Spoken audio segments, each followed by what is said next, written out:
Friday, 6 September. Welcome to the PDB Afternoon Bulletin. I'm Mike Baker, your eyes and ears on the world stage. All right, let's get briefed. First, Western allies are offering Kyiv another major assist in military aid as Russia escalates their deadly bombardment of Ukrainian cities.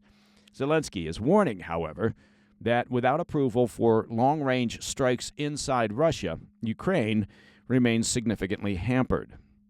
Also, in the wake of the Biden administration's crackdown on Russian entities for attempting to interfere in the U.S. presidential election, we're learning more about Putin regime's vast influence operations in Europe. So they're equal opportunity, right? Not just the U.S., they're also going after Western Europe. But first, our afternoon spotlight.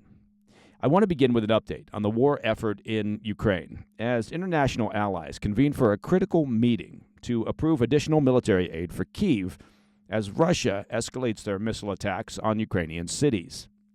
U.S. Defense Secretary Lloyd Austin, speaking alongside Ukrainian President Zelensky, announced Friday that the Biden administration has approved a $250 million security assistance package to Ukraine, which will reportedly include some of the critical munitions needed to better defend against Russia's relentless aerial bombardments. The package includes additional missiles for the RIM-7 defensive system, Stinger anti-aircraft missiles, ammunition for high-mobility artillery rocket systems, or HIMARS, and heavy artillery rounds, and that's according to a report from CNN. The announcement came at the start of the 24th Ukraine Defense Contact Group meeting at Ramstein Air Base in Germany. Now, as a reminder, the Defense Contact Group is an alliance of 56 countries organized by the U.S., following Russia's invasion in 2022, and it meets regularly to coordinate deliveries of military aid to Kyiv. While the announcement is a welcome one for Ukraine, the Biden administration reportedly hopes to secure a much larger sum for Kyiv in the near term. According to a report from Reuters, the White House has privately asked Congress to allow for the use of up to $6 billion, that's with a B, for additional Ukrainian military aid, and that money is currently sitting in a fund that's set to expire before the fiscal year ends on the 30th of September. The UK, meanwhile, also announced an aid package on Friday worth more than $200 million, which will supply some 650 short-range missiles to boost Ukraine's air defenses. The packages will certainly help Ukraine fortify the defenses, but Zelensky warned that allies need to accelerate the delivery of munitions, not just the approval of packages, to ensure that Ukraine does not face a significant shortfall in aid. He noted that at present, much of what has been promised to Ukraine has not yet arrived. Zelensky said, quote, "The number of air defense systems that have not yet been delivered is significant. The world has enough air defense systems to ensure that Russian terror does not have results, and I urge you to be more active in this war with us in air defense." End quote. As a reminder, on Tuesday, Russia launched one of the deadliest missile attacks on Ukrainian territory since the war broke out, striking a military training academy and a nearby hospital in eastern Ukraine, killing more than 50 people and wounding more than 200. With his country reeling from the attack, Zelensky also reiterated his request to allies on Friday that they lift restrictions on the use of long-range missiles to strike targets deeper into Russia.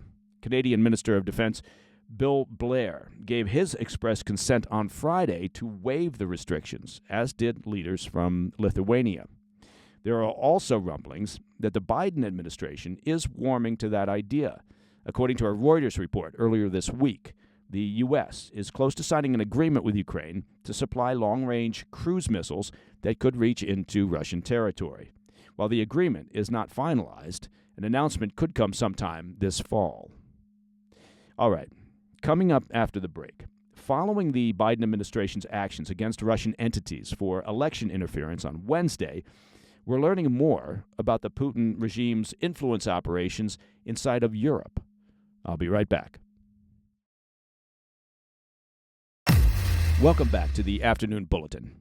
The Biden administration's crackdown on Kremlin-backed efforts to interfere in American politics has also revealed Russia's extensive covert efforts to manipulate public opinion and sow discord across Western Europe. Now, documents filed by the FBI as part of a U.S. federal indictment on Wednesday reveals Russia has been targeting politicians, business executives, journalists, and social media influencers in Germany, France, Italy, and the UK as part of a years-long influence operation. The efforts are geared at discrediting the U.S. and NATO, of course, undermining support for Ukraine, and dividing Europe's population against each other, according to an exclusive report from Politico. Memos from Russian psychological warfare meetings obtained by the FBI reveal that Russian President Putin's deputy chief of staff has quarterbacked the operation through Moscow's secretive social design agency. Now, much like their operations in the U.S., Russia employed so-called doppelganger domains to spread fake news articles across Europe and paid for the efforts with various cryptocurrencies, including Bitcoin. These domains are intended to impersonate legitimate news entities, duping users into thinking that they're reading a trusted source. Now, some of the fake news sites in Europe copied the designs of outlets such as Reuters, Der Spiegel, Bild, and Le Monde. Documents from Russia's social design agency say the goal of the campaign was to evoke emotional reactions out of readers, such as, quote, "Really? Why do we need to help Ukraine?" Now, the Russian operatives reportedly identified the population of Germany as a particularly vulnerable target group, calling them, quote, "more dependent than the French," which is thought to be a reference to Germany's historic reliance on Russian gas exports. The FBI quotes the Russians as saying, quote, "First and foremost, we need to discredit the USA, Great Britain, and NATO." They also wanted to run narratives to convince the German population to oppose current sanctions on Russian energy. In another scheme targeting both Germany and France, dubbed international conflict incitement, that's a clue, Russia sought to stoke and escalate internal political tensions in both countries by artificially creating conflict scenarios through fake articles, videos, and by leveraging the reach of notable European influencers. The ultimate goal, according to the documents, was to, quote, "destabilize the societal situation in Germany and France." Look, I've said it many times before, but the best and most effective way to minimize the damage and impact of disinformation and misinformation, whether spread by hostile state actors or really anyone, is to be a skeptical, cynical, and questioning consumer of news and information. What I'm saying is it's down to individual responsibility.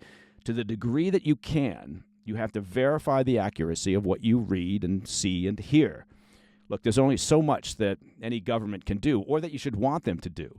So given the aggressiveness and resources of the bad actors out there, each person needs to become their very own responsible fact-checker.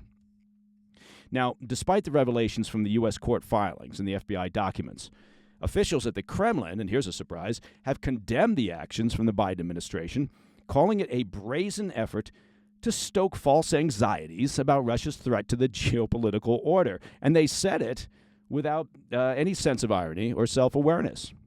They vowed Thursday to retaliate against American media interests overseas in a way that will make, quote, "everyone shudder," end quote. Now, by the way, the Russian word for shudder is sodragatsa, so you can roll that bit of trivia out at your next cocktail party. And who doesn't love a good cocktail party? And that, my friends, is the PDB Afternoon Bulletin for Friday, 6 September. If you have any questions or comments, please reach out to me at pdb@thefirsttv.com. Now, finally, I don't want to tell you how to spend your Friday evening, but if you're drawing a blank on what to do, well, here's a reminder that every Friday evening at 10 p.m., we launch a new episode of our weekend show, the PDB Situation Report. Our guests this weekend include former National Security Council official Richard Goldberg and China expert and author Gordon Chang. It's full of information and analysis, and it's low calorie. So it's also available on our YouTube channel. Check that out, at President's Daily Brief, and, of course, all podcast platforms where you get your podcast stuff. I'm Mike Baker, and I'll be back over the weekend with the Situation Report. Until then, well, you do know the drill. Stay informed, stay safe, stay cool.